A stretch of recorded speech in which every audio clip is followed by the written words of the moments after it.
It was a play up the middle that got Broncos wide receiver Emmanuel Sanders stopped by police last August. He was driving up the median to avoid traffic.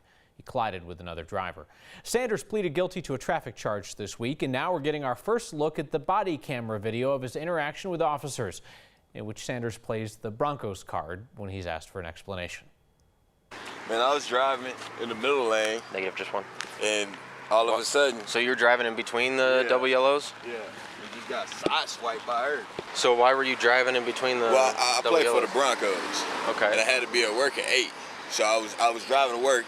It was like people were driving slow. I had my emergency lights on. I was driving to work.